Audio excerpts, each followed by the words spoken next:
Hi, everyone. I'm Emily Burrows, our marketing coordinator here at Kids and Company, and thank you so much for joining us today. And we'll just get started as our participants are coming in. But I just wanted to welcome our speakers. We have Jessica Price and Elisabeth Rep from the Children's Environmental Health Network. Hello, and welcome back to Kidco Talks. The Children's Environmental Health Network is a national multidisciplinary organization whose mission is to protect the developing child from environmental health hazards and promote a healthier environment. Today, this network is the voice of children's environmental health, one that is uniquely informed by a strong basis in pediatric and environmental health science. During today's Kidco Talk, we are going to learn how to create healthier, safer spaces for children to grow, play, and learn. Jessica and Elisabeth will guide us through how to select safer art supplies, pesticides, and household chemicals, offering practical knowledge and resources to help parents and childcare providers reduce environmental risks. Webinar participants, we do have the Q&A function open. So throughout this talk, if you have any questions, put them in there and I'll be facilitating them when we have a spare moment or at the end to go through your Q&As.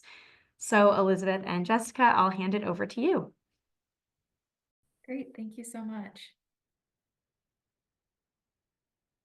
Awesome. So as was mentioned in our intro, we are from Children's Environmental Health Network, which is a national organization that looks at the intersection between environmental health and children's health.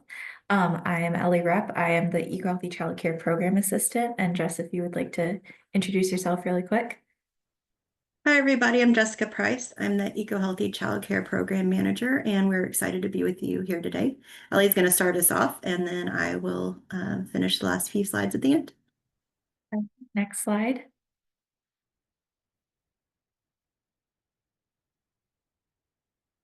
Awesome. Okay, so here are the topics that we're going to be discussing today. Firstly, we're going to be doing an overview of children's environmental health, and then we're going to be discussing art supplies, pesticides, and household chemicals, as well as what childcare providers can do at low or no cost to help alleviate some of the potential hazards that might be present in the childcare environment, as well as the Eco Healthy Childcare resources, which are free and available on our website. So just to get into a brief overview of what our work entails, at Children's Environmental Health Network, we aim to protect the developing child from environmental hazards and promote healthy environments for all children. And so with that, we have been around for over 33 years. We promote preventative research, child protective policies. We aim to educate the public and also mobilize action around environmental health. So to quickly define children's environmental health is the surroundings, including the air they breathe, the water and food they consume, and as well as where they live, learn, and play. And so the reason that this is important is because a lot of the things that children encounter, especially when they're young and still their bodily systems are still developing, can then go to impact the health throughout the entire life cycle. So it's very important to consider. So in terms of regulatory structures and rules that we have in place to help protect children from potential chemical harms, the main one is the Toxic Substances Control Act, or TSCA, which is the primary law regulating chemicals in consumer products. The issue is when this law was put into place, it grandfathered in all of the existing chemicals that were present on the market, which is over 80,000 chemicals. And so a lot of the existing chemicals on the market have not been tested or been found to see how they affect children's health. And so, this is a very important rule that we have in place to hopefully protect and create protective environments for children. However, as it currently stands, it's too weak to be doing an adequate job of regulating the chemicals that are on the market. And so this graphic here just goes to show why children's health matters. Children in the United States are at high risk for chronic disease. 16,000 births yearly are shown to be premature. And this could be due to the high levels of chemicals that children are exposed to either in the home or mothers that are exposed to prenatally. And so this can lead to a number of different health effects. So it's really important to be considering, genetics play a role, different factors play a role, but the environment really has been shown to have a significant effect on children's health. And so the reason that we're especially interested and protective of children is because children are more vulnerable to environmental hazards. Their bodily systems, for two reasons, their bodily systems are still developing, and so they're not as efficient or strong or able to, remove some of those chemicals that might be hazardous to them. And also the amount that they consume per pound of body weight is much more than what adults consume per pound of body weight. And so that is the amount of air that they breathe. They have a higher respiratory rate, which means that they're breathing more often than us and taking in more air. They also consume more food and drink more water pound per pound. And so all of those factors combined make them especially vulnerable to existing hazards in the environment. And so these environmental risks account for 25% of the disease burden for children under 5. And children's health problems often result from exposure to a number of different environmental risk factors where they live, play, and learn. So how can children be exposed? I kind of mentioned some of these pathways briefly before, but through what they consume, meaning what they eat or drink, if there's contaminants in the water or if contaminants are present within food, also the air that they breathe. Asthma is a chronic disease that is on the rise, particularly with children. And so, drinking air that has breathing air that has poor air quality can really go to impact different chronic diseases. Also through skin contact can be a pathway of exposure. Even eye contact is another pathway of exposure. So those are the main ways that we're thinking about how children can be exposed in their environments.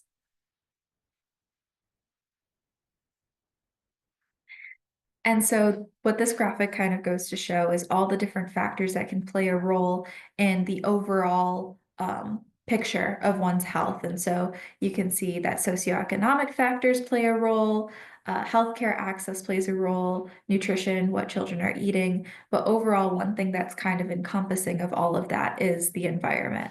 And so when we say environment, we're thinking of all of these things and how they have a role in children's health. And then not all environmental hazards or environments are distributed evenly. Environmental racism, unfortunately, is any environmentally related policy, practice, or directive that differently affects or disadvantages individuals, groups, or communities based on race or color. And unfortunately, this is something that is consistently seen across different environments where certain groups based on race or color are exposed to higher rates of chemicals or poor air quality. And so unfortunately, that is something that we are still seeing today. However, environmental justice is the idea that embraces the principle that all people and communities have the right to equal protection and equal enforcement of environmental laws and regulations. And that is something that we try to keep central to all of the initiatives that we promote with CEHN. And so the reason that we're really looking at childcare today is because 13 million children are in some form of childcare nationally and spend a significant amount of time in childcare with up to 30 hours, 40 hours, so full-time hours in some form of childcare. So this is really a significant environment that we need to be looking at in terms of considering children's health. So how well is childcare doing in the grand scheme of children's environmental health? So currently there are few environmental health issues addressed by professional development, quality rating improvement systems, and licensing regulations, but progress is being made. This is something that we, with eco-healthy childcare and children's environmental health, are very invested in addressing, and something that we are obviously trying to work towards is becoming incorporated into the structures of childcare. But in 2016, an example of a positive change that was able to be made was in partnership with the National Association for the Education of Young Children, which is a national accreditation body for center-based childcare professionals. We were able to be a part of updating their early childhood program standards and accreditation criteria to include more environmental health best practices.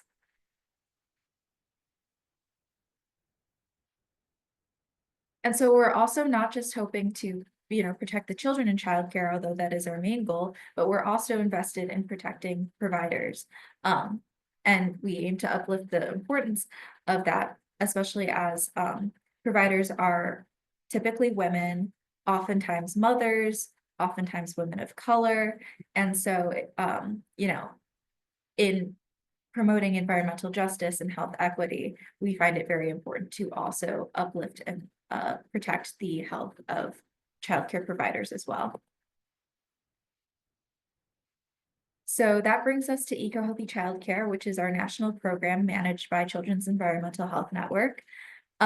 Through Eco Healthy Childcare, we work with childcare professionals to reduce environmental hazards like lead and pesticides present in the childcare environment. We host an endorsement program, which requires endorsed facilities to meet 30 of our 35 best practices, all of which involve low or no cost. And also we train childcare professionals like what you're experiencing right now to be knowledgeable of our different children's environmental health topics. So what the Eco Healthy Childcare endorsement program does is it protects children and their caregivers from harmful environmental toxicants. It offers free to low-cost solutions and provides resources, technical assistance, and training to providers seeking the Eco Healthy Childcare endorsement. It also, on our website for all endorsed facilities, we have a map where parents can find endorsed providers in their area. So we also aim to market our Eco Healthy Childcare endorsed facilities a little bit, as well as we interview endorsed providers and write articles about the different ways that they are protecting children's environmental health in their facilities, which are then posted to our website as well. So a little bit about how the endorsement process works is it involves a checklist of 35 best practices. So if you meet 30 of those 35, then you are eligible to be endorsed. We also require the completion of our e-learning course, which is an interactive online course. And once the endorsement is received, then it is valid for 2 years and you can renew as well. Okay, so that covers our high-level children's environmental health overview and eco-healthy childcare overview. So before we get into art supplies, just want to pause and see if there are any questions.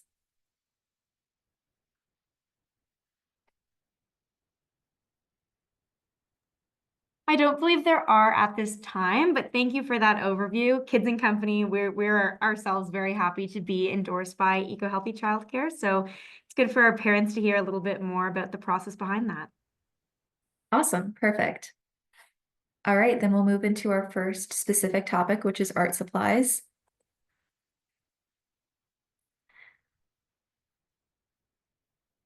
Perfect. Okay, so what the health concerns when it comes to art supplies is sometimes, unfortunately, art supplies can contain toxic ingredients that when used or stored in a play area can cause immediate or long-term health effects. Different ingredients like lead, cadmium, asbestos, and organic solvents are sometimes used to enhance pigmentation, preserve art products, or improve the application of those art products. And these ingredients, I'm sure some of you are familiar with the ones that I just listed, can be toxic and cause or trigger asthma, allergies, headaches, and nausea, especially if used in a poorly ventilated area. And so what I mean by a poorly ventilated area is a room or area that doesn't have free-flowing air, either through the use of an HVAC system or open windows, or some sort of vent that is bringing outside air in and taking indoor air out. And as I mentioned, children are uniquely vulnerable to these types of exposures and can develop these negative health effects.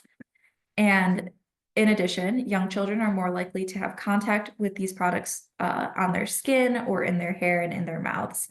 Yeah, so it's an important thing to be looking at that you might not consider.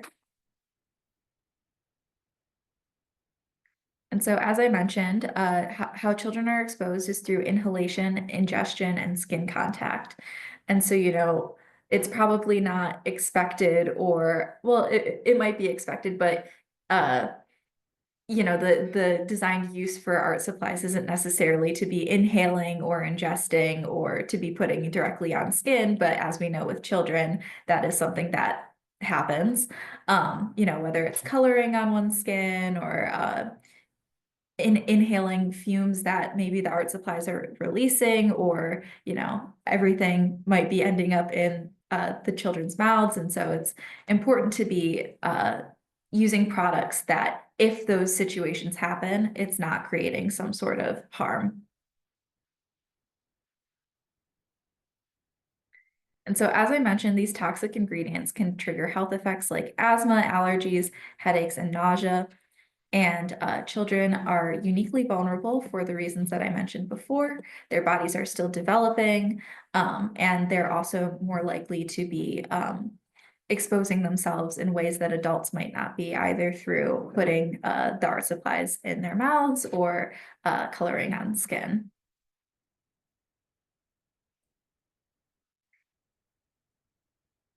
So what can you do in order to avoid these potentially toxic ingredients? What we recommend is to use only non-toxic art supplies approved by the Arts and Creative Materials Institute, or ACMI. And they have this handy dandy seal that is labeled AP. And so if you see that on art supplies or art materials, that means that it is an approved product by the ACMI.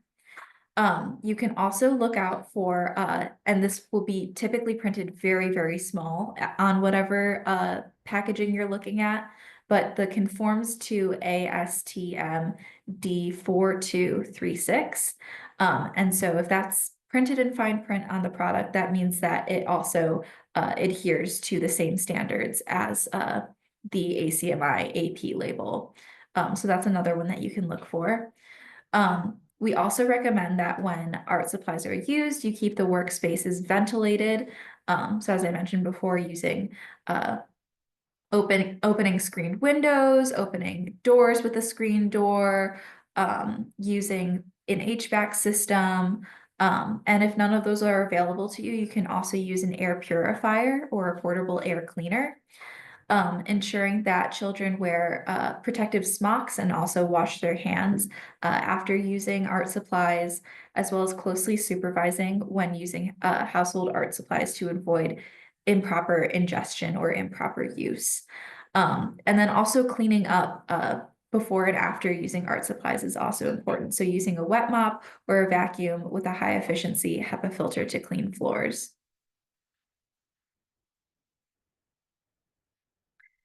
So for products to avoid, the ACMI also has another label that will say CL, and that is their cautionary label. So if you see that, that means that that the product is probably not very safe to be using, particularly with children.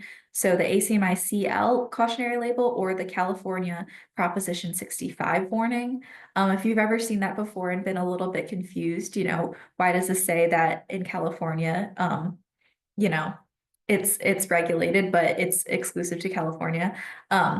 California has a bit more strict and more regulatory standards around certain products. And so what that's saying is basically it's been tested through the state of California and doesn't meet standards there. And so it's basically saying that it has some sort of ingredient that might be potentially harmful.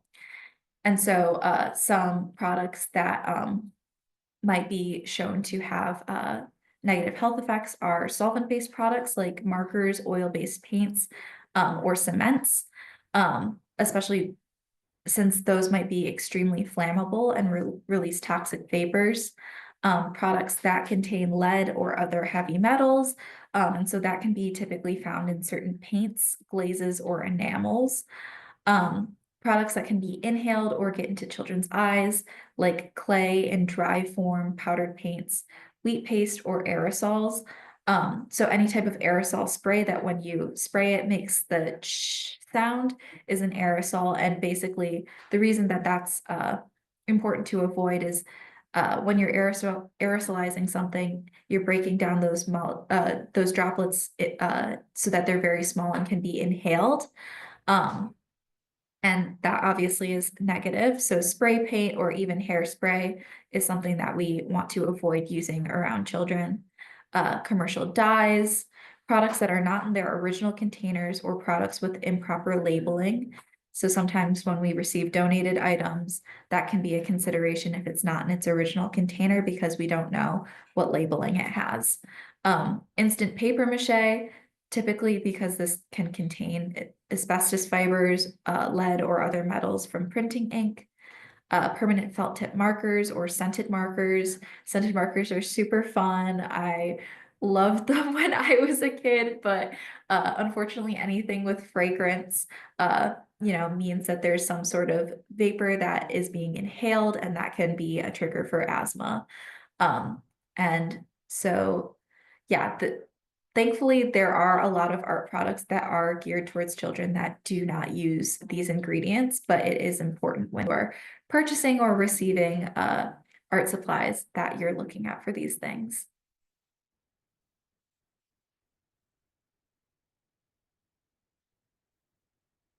All right, so here is a little example right here of some colored pencils.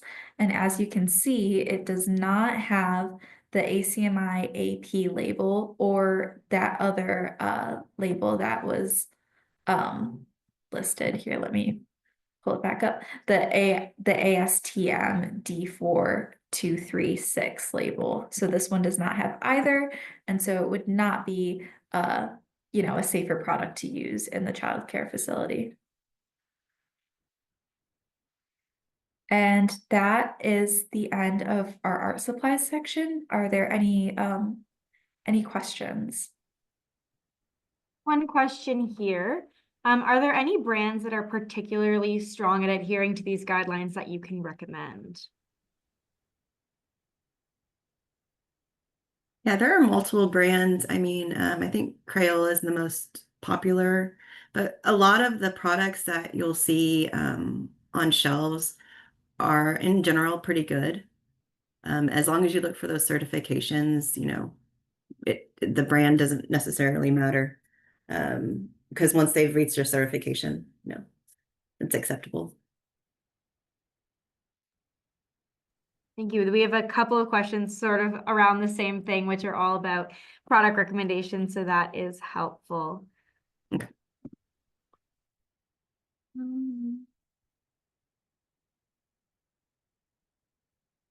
Okay, are we ready to get started on pest control then? All right. So we're going to switch gears a little bit and talk about another common practice within childcare facilities, something that people face every day, which is pest control.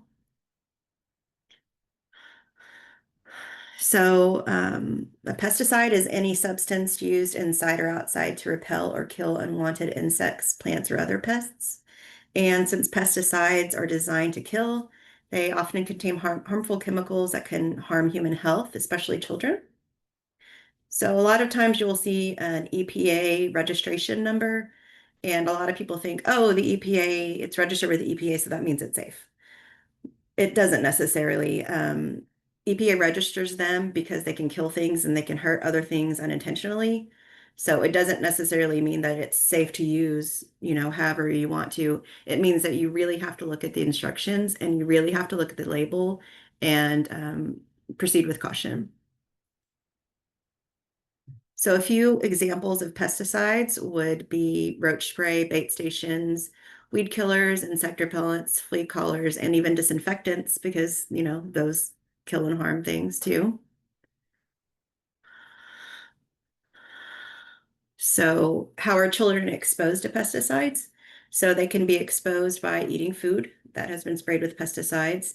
They can be exposed by drinking water that has been exposed to pesticides. And the use of pesticides within the facilities, outside of the facilities, or if you're near an agricultural area, when they spray pesticides, there can be a drift that will come over and land in the yard, land on the playground, and things like that. So when you spray or fog or do any of these pesticides applications inside, the pesticides can settle from the air onto furniture and toys and other surface, and they can stay there for a long time. And some pesticides can be suspended in the air, or they can be close to the level of where the child is. So we definitely want to make sure that if pesticides are being used, that there is not a child in sight, and whoever is applying them are taking safety precautions as specified in the label. So what are some health effects of pesticide exposure? So it can range from mild symptoms of just dizziness and nausea to serious long-term neurological development and reproductive disorders. Unfortunately, some of the chronic effects can cause cancer. It's also associated with lower birth weight.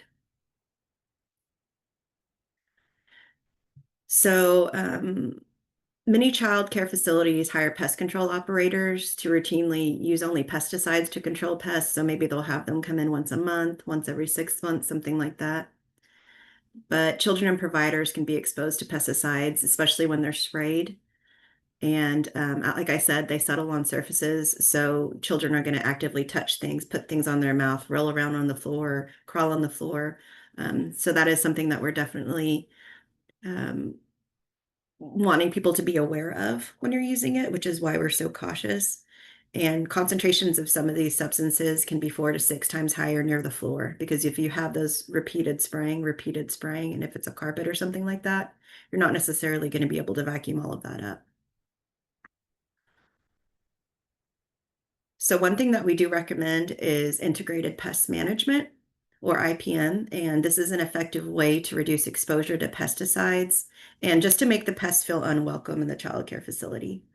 So this could involve eliminating potential entryways, like you see the person putting the sealant on the window, removing food and water sources and hiding places for them.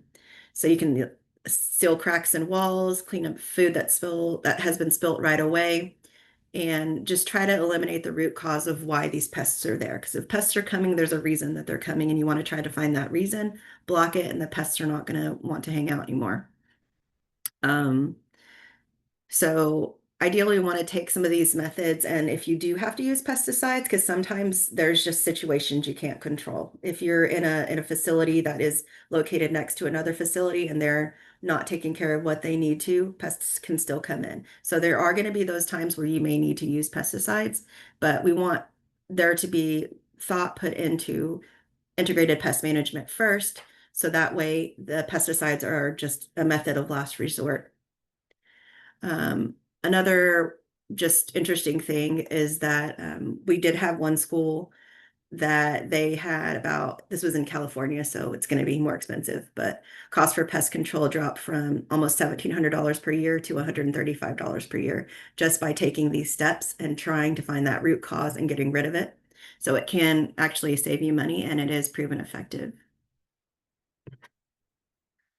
So what does an integrated pest management plan look like for childcare? So really the goal is to block pests out and remove their sources of food, water, and shelter, and use fewer pesticides. So some things that you can do is clear the kitchen of food and keep bathrooms dry, fix leaks as soon as you possibly can, store food and trash in closed containers, Clean up crumbs, which is easier said than done. I have a 2.5-year-old and I don't know how some crumbs get places, but they do. So clean those up. Seal potential entryways and try to use low toxicity pesticides like baits and traps and gels, not necessarily something that you will spray.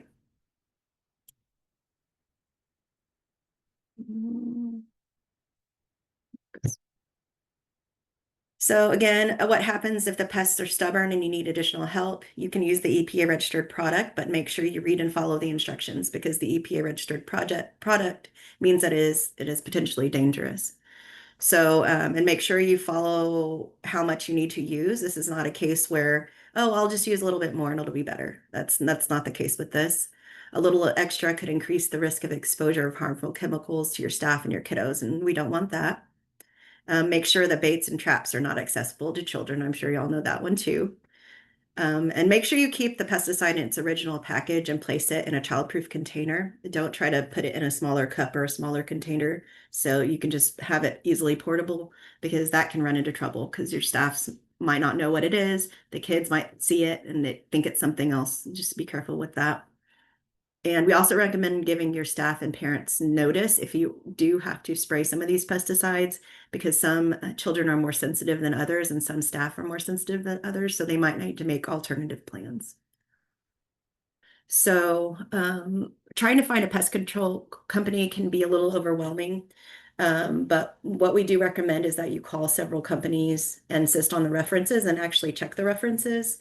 You can call and ask them if they offer integrated pest management services, and if they're incredibly confused or just kind of you meet them and they're just looking at you like you're a little crazy, that they might not be the good fit for you.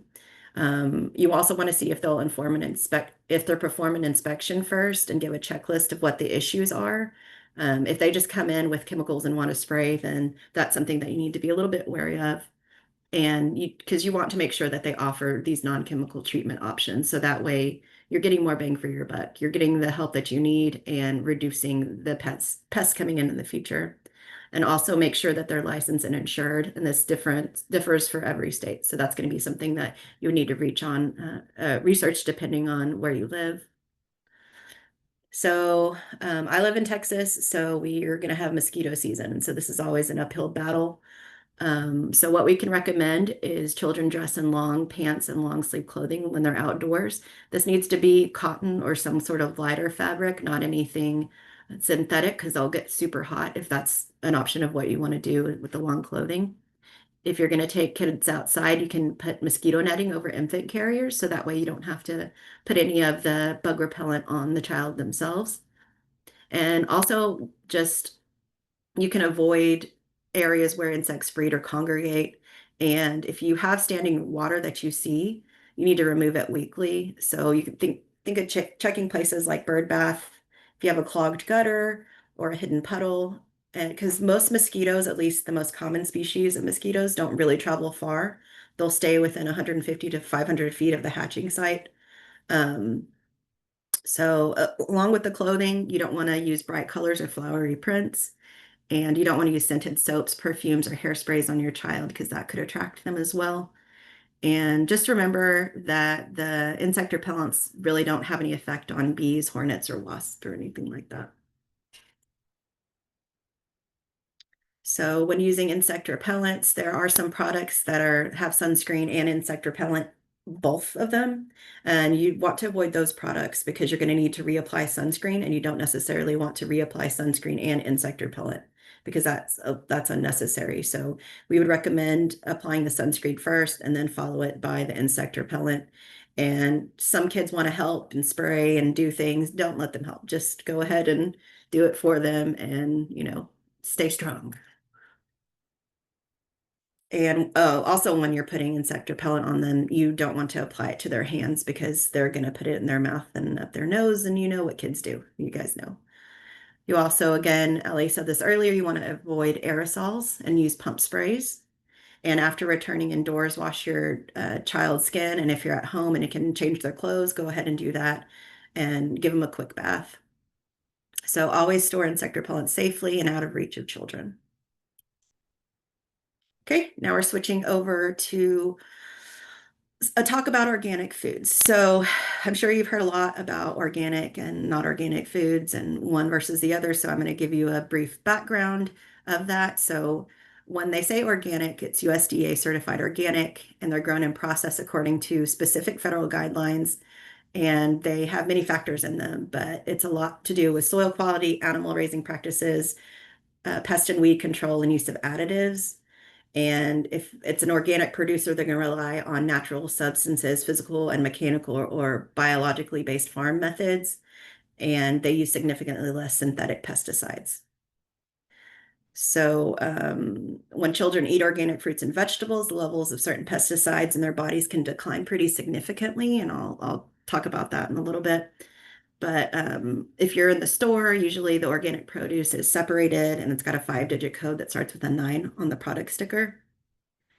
But organic produce can be unavailable or it can be super expensive. So if you have a local farmers market that you can maybe go to, you can ask the farmer themselves about the pest control methods, and that might be a different method that you could do instead of going to your store and purchasing it.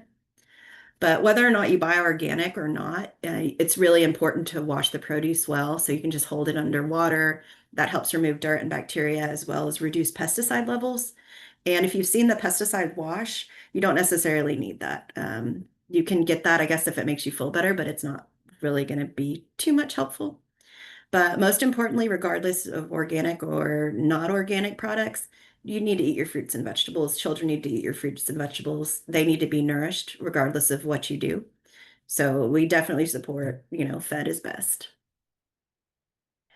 So to give a little bit of a cheat sheet for some of, if you're going to buy these products, maybe try to get the organic version versus products that don't necessarily have to be organic. The Environmental Working Group has created the Dirty Dozen, and I'm not sure who's familiar with these or not, but these are some of the plants and that will contain multiple pesticide residues. So items like spinach and strawberries and apples can have over a dozen different pesticide residues per sample. So we know that organic options are more expensive and sometimes hard to find.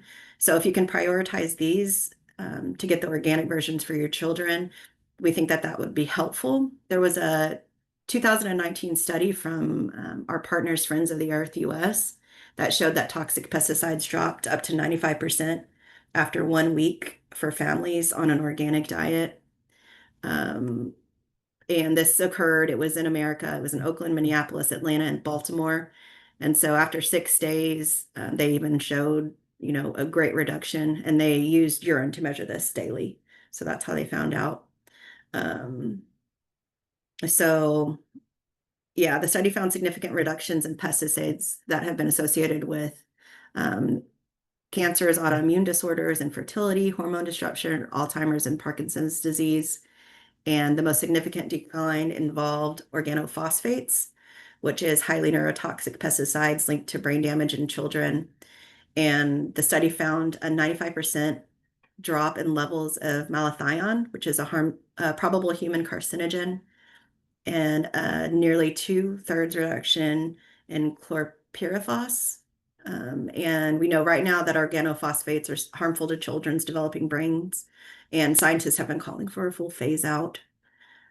I have other information if y'all have questions about that, but I think we're running short on time and I want to make sure we get the content. So I'm going to move forward with the Clean 15. So the Clean 15 are called this because they have little to no pesticides when they're grown conventionally. So you can typically think if the fruit or vegetable has a thick peel, that outer layer is going to naturally protect the edible part of the plant.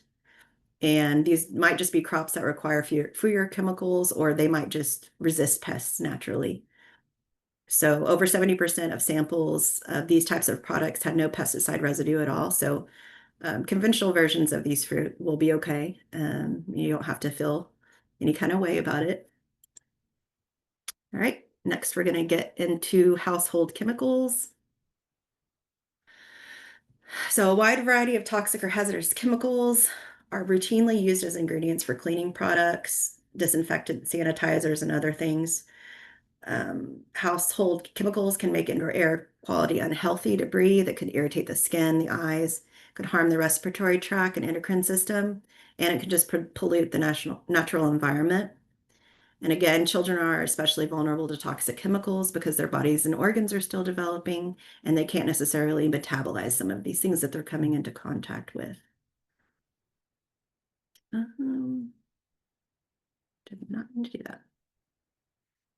Okay, so whenever you're going in with cleaning and disinfecting and sanitizing, remember that routine cleaning with detergent and water is the most useful method for removing germs and surfaces in the childcare setting, and you're not adding any extra chemicals. The soap is pretty effective, but we do know that some items and surfaces require additional step after cleaning to further reduce the number of germs on a surface to a level that is unlikely to transmit disease.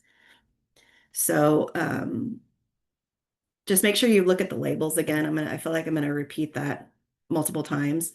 But make sure you're looking at the labels to see if the surface needs to be cleaned beforehand. Most of them do, before you use a sanitizer or disinfectant. And yeah, let's go to some safer options. So there are some third-party certified green cleaning products that are less toxic and environmentally safer, and they're getting a lot better. They're costing similar to the products that are the conventional cleaning products. So the ones that we recommend are Green Seal and Eco Logo. The companies research and certify products that are biodegradable and environmentally friendly.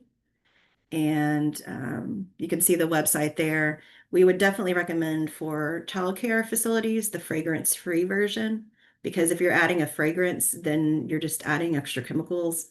And if you have an unscented product, it's tricky because you think it's fragrance-free because it's unscented, but sometimes they add extra chemicals to hide the scent. So fragrance-free is important whenever you're shopping. And so that information, there's a lot more information on the EPA website. And there's also, if you're interested in green cleaning and sanitizing and disinfecting, there's a whole book on it. So we would recommend you looking through that, getting familiar with it, and maybe coming up with some ideas and alternatives that you can use. So we do understand that some facilities that we've been in contact with are required based on licensing to use bleach. So we do want to cover that because you think it's something common, everybody uses it, it's not a big deal, but it can potentially be a big deal. It is a known respiratory irritant and it can cause asthma and reproductive problems. If you do have to use it, make sure you're using it when children are present. If children have to be present because something has happened, you need to clean it, try to ventilate and get the bleach, water, and bucket and everything away from the children as soon as possible. Again, we recommend you follow label instructions. This is not the time for you to add more to it to make it better, because it's not going to make it better. It's just going to increase the chance that you guys are going to have some kind of respiratory irritation from a sensitive child or a sensitive worker. So make sure you choose an EPA registered fragrance-free household bleach. They have like the non-spill and they have fragrance ones, and you don't want that. You want the one that has the label that looks like what you're seeing on screen.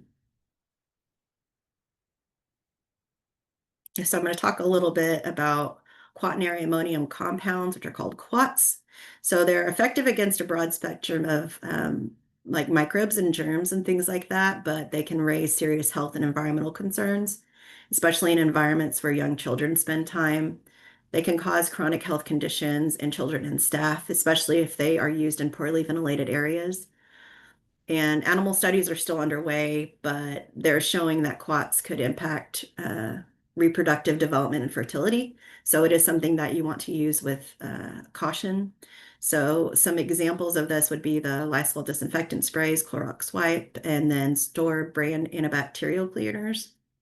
But if you have these and you're going to use them and that's what you're going to do, just make sure that after it's had its dwell time, usually it's like 5 to 10 minutes, you use soap and water and wipe that off. So that way you can reduce those residues. And, if it's like on a changing table or something, you can remove that and the kids can be protected from exposure to it. And also make sure that you can use safety precautions like gloves and ventilation techniques, because you don't want any sort of other conditions long-term to appear in your staff or the kids. Again, we've said aerosols multiple times. Can you tell us it's important to us? So again, avoid aerosols, choose pump sprays or wipes whenever you can. And these are cleaning general practices. And I think most people you're aware with it, but I'll go over it real quick. Store where children can't reach them. Don't allow providers to bring in cleaning supplies from home. We've had issues with that with some of our certified places where they have their cleaning and then the providers bring their own cleaning in. We want to talk to them about that. Limit eating and drinking to assigned areas, and always with ventilation, always with labels, and try to keep the kiddos away. So as we go through the checklist, we do have some specific checklist items that go along with this information that we've seen. So we were just going to kind of give you an example of what that looks like on the checklist. And this is another one for low VOC and spray bottles and aerosol cans. Okay.